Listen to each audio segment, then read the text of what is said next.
नमस्कार, Pinnacle online coaching classes में आपका स्वागत है। मैं हूं श्रुति और आज के इस वीडियो लेक्चर में हम बात करेंगे करंट अफेयर्स की। और आज का ये वीडियो लेक्चर हो रहा है हमारे प्रोजेक्ट सारा भारत के तहत, जिसमें हम आपको देंगे super fast coverage current affairs की नवंबर 2016 से लेकर अब तक की। और आज का ये वीडियो लेक्चर इस सीरीज का पार्ट 4 है। वीडियो लेक्चर का माध्यम हिंदी है, but I have made a separate video in English as well. So if you are an English medium student, then you can refer to that video. लेकिन इस video को हम लोग हिंदी में ही कंटिन्यू करेंगे। आइए बिना समय बर्बाद किए हम लोग शुरू करते हैं। तो हमारा सबसे पहला क्वेश्चन है कि किस राज्य के पुलिस विभाग ने वंचित बच्चों के लिए तारे ज़मीं पर नामक कार्यक्रम की शुरुआत की है। तो यहाँ पे ध्यान रखिएगा कि तारे ज़मीं पर ये जो कार्यक्रम है ये वंचित बच्चों के लिए है और इसकी शुरुआत झारखंड के पुलिस विभाग ने की है। हमारा अगला प्रश्न है, संयुक्त राज्य अमेरिका ने ISIS की सुरंगों को लक्षित करके अफगानिस्तान में सबसे बड़ा गैर परमाणु बम गिराया है। हमें ये बताना है कि उस गैर परमाणु बम का नाम क्या है। तो उसका नाम है मदर ऑफ ऑल बम्स। ठीक है, यानी जितने भी बम है उन सब की माँ इस बम को कहा जाता है। और हमारा अगला प्रश्न है कि किस वित्तीय संस्थान ने भारत को अपनी पहली जलमार्ग परियोजना राष्ट्रीय जलमार्ग 1 को विकसित करने के लिए $375 मिलियन ऋण को मंजूरी दी है। तो विश्व बैंक जो है उसने भारत को अपनी सबसे पहली जलमार्ग परियोजना यानी कि राष्ट्रीय जलमार्ग 1 को विकसित करने के लिए इतने ऋण की मंजूरी दे दी है। हमारा अगला प्रश्न है, आंध्र प्रदेश के मुख्यमंत्री एन चंद्रबाबू नायडू ने किसी भी मुद्दे पर जनता से सीधी प्रतिक्रिया प्राप्त करने के लिए कौन से मोबाइल ऐप को लॉन्च किया है। तो चूंकि हम लोग सब मोबाइल फोन बहुत ज्यादा इस्तेमाल करते हैं, तो लोगों से जुड़ने के लिए टाइम टू टाइम नए तरह के ऐप लॉन्च हो रहे हैं। उसी में से एक ऐप है जिसका नाम है CM कनेक्ट, जिसे लॉन्च किया है आंध्र प्रदेश के मुख्यमंत्री चंद्रबाबू नायडू ने, ताकि वो लोगों से सीधी राय ले सके किसी भी मुद्दे के ऊपर। तो याद रखिएगा आपका नाम क्या है, तो CM कनेक्ट। हमारा अगला प्रश्न है, ट्रांसजेंडर बड़ी संख्या में मतदाता के रूप में पंजीकरण करें, यह सुनिश्चित करने के लिए किस राज्य द्वारा विशेष जागरूकता अभियान शुरू किया गया है। तो महाराष्ट्र सरकार ने एक विशेष जागरूकता अभियान शुरू किया है और इस जागरूकता अभियान के तहत उनकी कोशिश है कि जो ट्रांसजेंडर मतदाता है वो अपना मतदाता के रूप में पंजीकरण करे। अगला सवाल, आयकर भरने एवं स्थायी खाता संख्या खोलने के लिए आधार कार्ड तथा आधार कार्ड के नामांकन को कब से अनिवार्य कर दिया गया है। मतलब आधार कार्ड का जो हमारा एनरोलमेंट ID है या हमारा आधार कार्ड दिखाना ये जरूरी हो गया है अगर हम अपना पैन कार्ड बनवाना चाहते हैं या फिर IT income tax return file करना चाहते हैं। तो हमें ये बताना है कि कब से अनिवार्य कर दिया गया है। तो यह 1 जुलाई 2017 से अनिवार्य कर दिया गया है। अगला प्रश्न, 31 जनवरी 2017 को कोयम्बटूर में आयोजित CSI एनीलैंड ई-गवर्नेंस अवार्ड में किन राज्यों ने राज्य श्रेणी के तहत उत्कृष्टता के लिए ई-गवर्नेंस पुरस्कार जीता है। तो पुरस्कार जीता है राजस्थान और तेलंगाना की राज्य सरकारों ने। हमारा अगला प्रश्न, विश्व के ट्रैवलर चॉइस अवार्ड बीच में कौन से भारतीय बीच को ट्रिप एडवाइजर ने शीर्ष 10वें स्थान दिया है। तो ये स्थान प्राप्त किया है राधानगर समुद्र तट यानी कि राधानगर बीच में अपना स्थान बनाया है शीर्ष 10 स्थानों में। इसके बाद हमारा जो अगला प्रश्न है वो है कि 8 फरवरी 2017 को US चैम्बर ऑफ कॉमर्स के वैश्विक बौद्धिक संपदा केंद्र द्वारा जारी 2017 अंतर्राष्ट्रीय बौद्धिक संपदा सूचकांक में भारत का स्थान क्या है। तो अगर हम भारत के स्थान की बात करें तो भारत का स्थान है 43। ठीक है, अगला प्रश्न, 1 फरवरी 2017 को प्रधानमंत्री आवास योजना शहरी मिशन की 15 वर्ष से लेकर कितने वर्षों तक ऋण लिंक्ड सब्सिडी योजना के तहत ऋण की अवधि बढ़ा दी गई है। तो पहले ऋण की जो अवधि थी वो 15 वर्ष हुआ करती थी, लेकिन अब ये ऋण की अवधि 15 वर्ष से बढ़कर 20 साल तक के लिए हो गई है। हमारा अगला प्रश्न है, फरवरी 2017 को नवीनतम junior badminton world federation ranking में कौन से भारतीय शटलर को विश्व नंबर 1 खिलाड़ी के रूप में स्थान दिया गया। तो ये स्थान प्राप्त किया है भारतीय शटलर लक्ष्य सेन ने। अगला प्रश्न, सुरक्षा व्यवस्था को मजबूत करने के लिए केंद्र ने किस अंतरराष्ट्रीय सीमा में स्मार्टफोन्स लगाने का निर्णय लिया है? तो स्मार्ट फेंस लगाने का निर्णय लिया है। तो ये निर्णय लिया गया है इंडिया पाकिस्तान इंटरनेशनल बॉर्डर को लेकर, वहां पे सुरक्षा व्यवस्था को और मजबूत करने के लिए केंद्र ने ये कदम उठाया है। हमारा अगला प्रश्न है कि फरवरी 2017 को नेशनल स्टॉक एक्सचेंज का नया एमडी और सीईओ किसे चुना गया है? तो सीईओ और एमडी चुना गया है किसे? तो विक्रम लिमये को। अगला प्रश्न कि 6 फरवरी 2017 को आंध्र प्रदेश का पहला स्मार्ट पुलिस स्टेशन या किस शहर में शुरू किया गया था? तो ये स्मार्ट पुलिस स्टेशन जो है इसकी शुरुआत की गई थी आंध्र प्रदेश गुंटूर में। हमें अब ये बताना है कि भारत के पहले सामाजिक नवाचार केंद्र Kakatiya hub for social innovation की शुरुआत 6 फरवरी 2017 को किस राज्य में हुई? तो इसकी शुरुआत भारत के तेलंगाना में की गई। अगला प्रश्न हमें ये पूछ रहा है कि सामाजिक चिकित्सा राहत के क्षेत्र में उत्कृष्ट सेवा के लिए डॉक्टर बीसी रॉय राष्ट्रीय पुरस्कार 2016 से किसे सम्मानित किया गया है? तो डॉक्टर बीसी रॉय राष्ट्रीय पुरस्कार 2016 से सम्मानित किया गया है डॉक्टर पीटी रघुराम को। ठीक है, और इन्हें ये अवार्ड किसने दिया गया? तो इन्हें अवार्ड दिया गया सामाजिक और चिकित्सा राहत के क्षेत्र में उत्कृष्ट सेवा प्रदान करने के लिए। अब हमसे ये पूछा जा रहा है कि किस भारतीय राज्य ने सबसे पहले अनाज की सार्वजनिक वितरण प्रणाली के लिए नगद रहित प्रणाली की शुरुआत की है? तो सबसे पहला आपका जो पब्लिक डिस्ट्रीब्यूशन सिस्टम, जहां पे आपका कैशलेस आपकी सिस्टम आ गई है, तो इसको शुरुआत करने वाला सबसे पहला भारतीय राज्य बन गया है गुजरात। अब हमें ये बताना है कि द गोल्डन हाउस जो कि एक उपन्यास का नाम है, इसके लेखक कौन है? तो गोल्डन हाउस के लेखक का नाम है सलमान रुश्दी। कौन सा भारतीय बल्लेबाज 7 फरवरी 2017 को T20 मैच में 300 रन बनाने वाला विश्व का पहला बल्लेबाज बन गया है? तो मोहित अहलावत ये पहले भारतीय बल्लेबाज हैं जिन्होंने T20 मैच में 300 रन बनाए हैं। डाकघर पासपोर्ट सेवा केंद्र की पहली पायलट शाखा ये किस शहर में शुरू की गई है? तो इसकी सबसे पहली पायलट शाखा ये मैसूर शहर में शुरू की गई है। 2017 ब्रिक्स शिखर बैठक का विषय क्या है? तो 2017 ब्रिक्स शिखर बैठक का जो विषय है वो है ब्रिक्स, एक उज्जवल भविष्य के लिए मजबूत भागीदारी। अगला प्रश्न, अंतरराष्ट्रीय विज्ञान और महिला दिवस ये कब मनाया जाता है? तो ये दिवस मनाया जाता है हर साल 11 फरवरी को।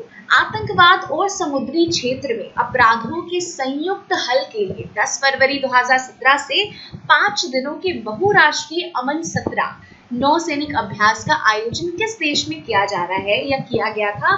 तो ये अभ्यास, ये जो नौसैनिक अभ्यास है अमन सत्र, इसका आयोजन किया गया था पाकिस्तान में। इसके बाद हमें ये बताना है कि 13 फरवरी 2017 को भारत के पहले कैशलेस टाउनशिप का उद्घाटन किस राज्य में हुआ? तो सबसे पहले कैशलेस टाउनशिप का उद्घाटन गुजरात में हुआ।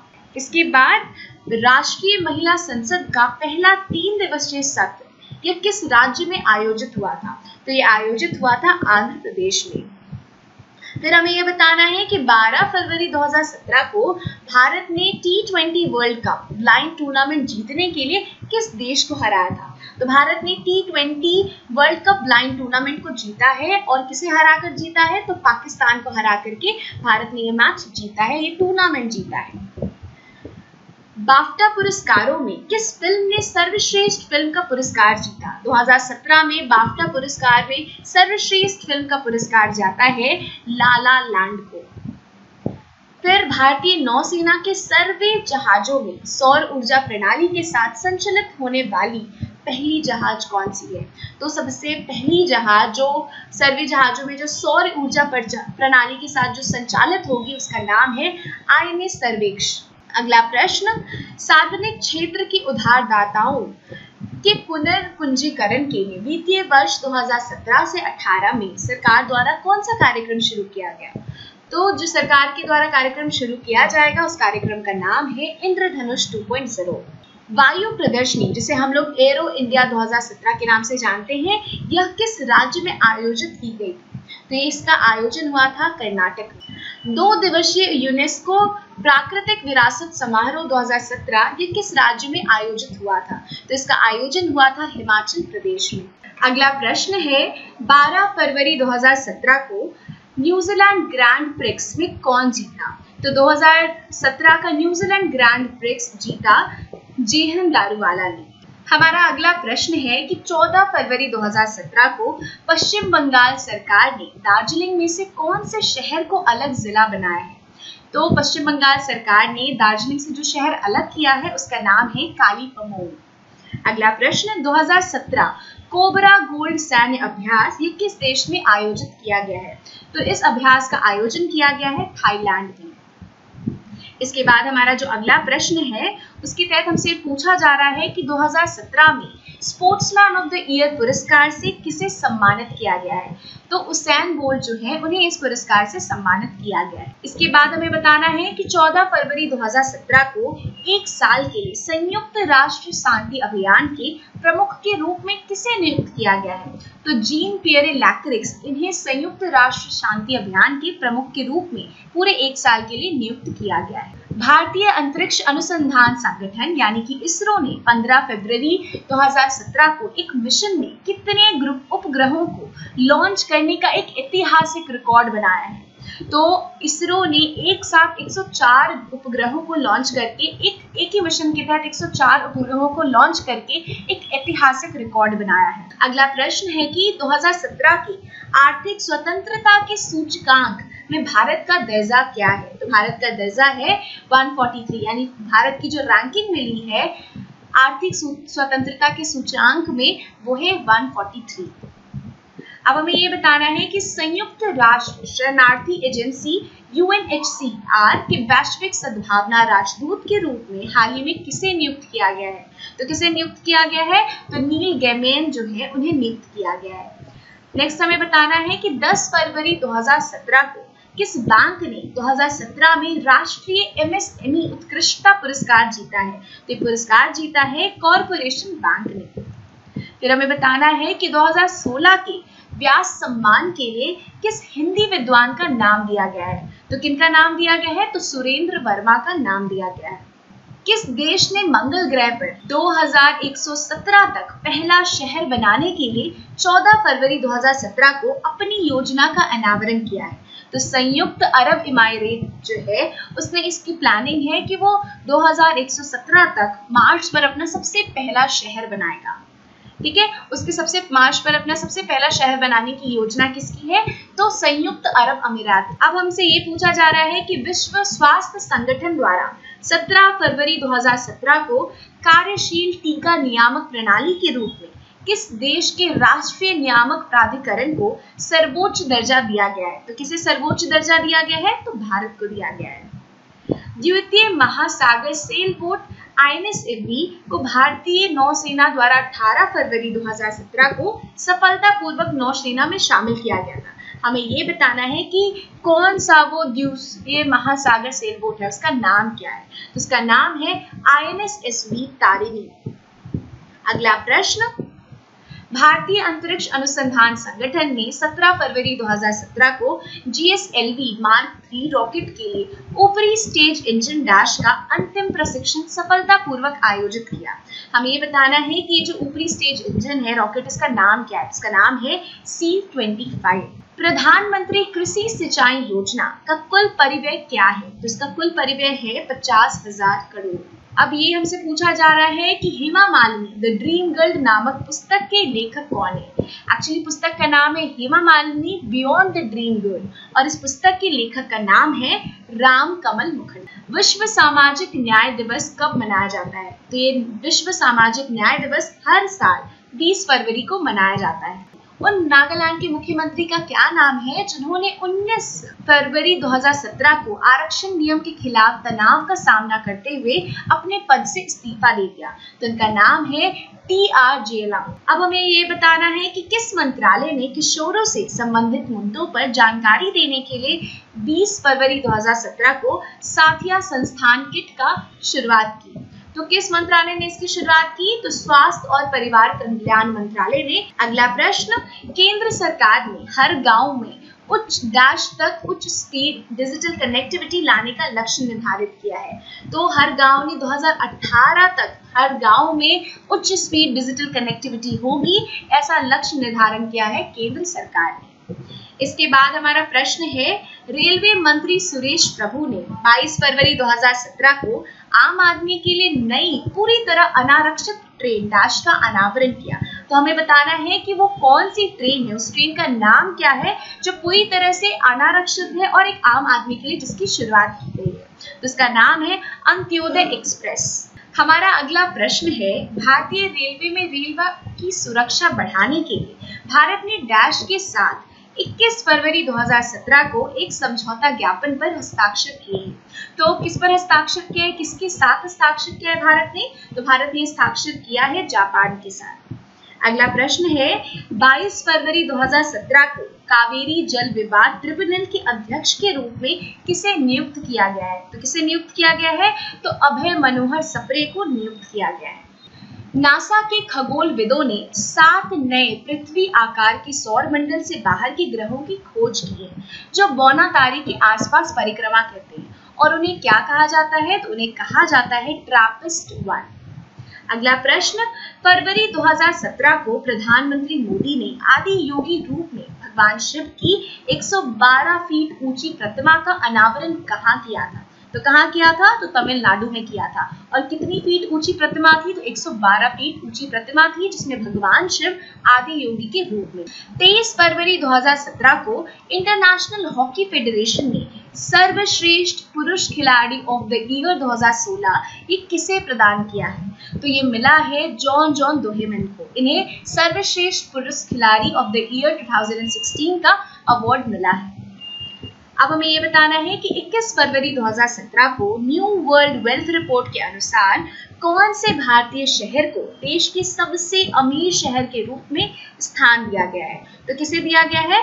तो मुंबई को दिया गया है। हरियाणा की राज्य सरकार ने बेटी बचाओ बेटी पढ़ाओ कार्यक्रम के रूप में लिंग अनुपात पर नजर रखने के लिए लिंग अनुपात मॉनिटरिंग डैशबोर्ड की शुरुआत कहाँ की है? हमें ये बताना है। तो इसकी शुरुआत हुई है पानीपत। अगला प्रश्न, 27 फरवरी 2017 को जारी स्वास्थ्य विभाग के आंकड़ों के मुताबिक किस राज्य ने शिशु मृत्यु दर में कम से कम दर दर्ज करी है? तो किसने की है? तो गोवा ने। अगला प्रश्न हमसे ये पूछ रहा है कि किस हाई कोर्ट ने भारत की पहली जीवित इकाई के रूप में गंगा नदी को मान्यता दी है? तो उत्तराखंड उच्च न्यायालय जो है उसने गंगा नदी को सबसे पहली बार एक जीवित इकाई के रूप में मान्यता दी है। अब हमको ये बताना है कि 1 नवंबर 2017 को निर्वाचित वरिष्ठ IAS अधिकारी डैश ने सेबी के अध्यक्ष के रूप में प्रभार लिया है। तो अभी हाल ही में किन्हें अपॉइंट किया गया है सेबी के अध्यक्ष के रूप में? तो अजय त्यागी जो है उन्हें अपॉइंट किया गया है। इसके बाद हमारा जो अगला प्रश्न है उसमें हमें ये बताना है कि 1 मार्च 2017 को ग्लासगो फिल्म फेस्टिवल 2017 में किस फिल्म को ऑडियंस अवार्ड जीता था? किस फिल्म ने एक्चुअली ऑडियंस अवार्ड जीता था? तो जिस फिल्म ने ये जीता था उसका नाम है लिपस्टिक अंडर माय बुर्का। स्वच्छ भारत अभियान के बारे में जागरूकता फैलाने के लिए 1 मार्च 2017 से 15 मार्च 2017 तक देश भर में स्वच्छता पखवाड़े का आयोजन किस मंत्रालय द्वारा किया गया है? तो किसके द्वारा किया गया था? तो महिला एवं बाल विकास मंत्रालय के द्वारा इस स्वच्छता पखवाड़े का आयोजन किया गया था। भारत ने 16 मार्च 2017 को अपना पहला सामाजिक सुरक्षा समझौता किस ब्रिक्स राष्ट्र के साथ हस्ताक्षर किया? तो किसके साथ भारत ने किया? तो ब्राजील के साथ। 1 माह में 4 मुफ्त लेन देन के बाद HDFC बैंक, ICICI बैंक और एक्सिस बैंक के द्वारा कम से कम कितने का शुल्क लिया जाएगा? यानी अगर आप 1 माह में 4 से अधिक आप लेन देन करते हैं, उसके बाद 4 के बाद आप जितना भी लेन देन करेंगे उसमें आपको मिनिमम 150 का शुल्क जो है वो आपको अदा करना पड़ेगा। भारत के दूसरे राज्यों की तुलना में वस्तु एवं सेवा कर यानी कि GST के तहत अधिकतम पंजीकरण कराने वाला राज्य कौन सा है? यानी कौन सा वो राज्य है जहां पर GST के अधीन अभी तक सबसे ज्यादा पंजीकरण हुआ है? तो सबसे अधिक पंजीकरण हुआ है केरल में। अगला प्रश्न, 2017 की G20 की वित्त मंत्रियों और केंद्रीय बैंकों की गवर्नर की मीटिंग का आयोजन कहाँ हुआ था? तो इसका आयोजन हुआ था जर्मनी में। हमारा अगला प्रश्न हमसे ये पूछ रहा है कि 1 मार्च 2017 से सार्क के नए महासचिव के तौर पर किसको नियुक्त किया गया है? तो किसे नियुक्त किया गया है? तो अमजद हुसैन बिशायल जो है उन्हें नियुक्त किया गया है। अगला प्रश्न, हथियार का पता लगाने वाला रडार WLR का नाम क्या है, जिसे DRDO ने 2 मार्च 2017 को भारतीय सेना को सौंप दिया था? उस हथियार का पता लगाने वाला रडार का क्या नाम है? तो स्वाति नाम है। 13वां आर्थिक सहयोग संगठन शिखर सम्मेलन कहाँ था? तो ये सम्मेलन था इस्लामाबाद में। हमारा अगला प्रश्न है, GST काउंसिल ने छोटे व्यवसायों के लिए एक मुद्रा योजना प्रदान करने पर सहमत हो गई है। तो अब इतने लाख तक के टर्नओवर पर छोटे व्यापार पर %% तक का कर भुगतान करना होगा। तो कितने लाख तक के टर्नओवर पर? 50 लाख तक के टर्नओवर पर। और कितना कर प्रतिशत देना होगा? तो 5% कर का भुगतान करना होगा। अब हमें ये बताना है कि numbers do lie 61 hidden cricket stories, ये जो टाइटल का किताब है, इस पुस्तक के लेखक का नाम क्या है? तो इस पुस्तक के लेखक का नाम है आकाश चोपड़ा। हमारा अगला प्रश्न है, 3 मार्च 2017 को किस राज्य ने तीर्थ दर्शन योजना की शुरुआत की है, जिसके अनुसार BPL परिवार के जो वरिष्ठ नागरिक हैं वो सरकारी खर्च पर तीर्थ यात्रा कर सकेंगे? तो उस राज्य सरकार का नाम है हरियाणा। हरियाणा में अब BPL परिवार के जो वरिष्ठ नागरिक हैं वो सरकारी खर्च पर तीर्थ यात्रा दर्शन कर पाएंगे और इस योजना का नाम है तीर्थ दर्शन योजना। अगला प्रश्न, भारतीय नौसेना का सबसे पुराना फ्लैगशिप विमान वाहक, जिसे ग्रैंड ओल्ड लेडी के नाम से भी जाना जाता है, उसे 6 मार्च 2017 को 30 साल तक उपयोग करने के बाद सेवा मुक्त कर दिया गया। हमें बताना है कि उस विमान वाहक का नाम क्या है। तो उस विमान वाहक का नाम है INS विराट और इसे हम लोग ग्रैंड ओल्ड लेडी के नाम से भी जानते हैं। इसने 30 सालों तक भारतीय नौसेना को अपनी सेवा दी। अगला प्रश्न, भारतीय महिला हॉकी टीम ने 5 मार्च 2017 को भोपाल में 5 टेस्ट हॉकी सीरीज में अपनी लगातार तीसरी जीत हासिल करने के लिए किस देश को हराया?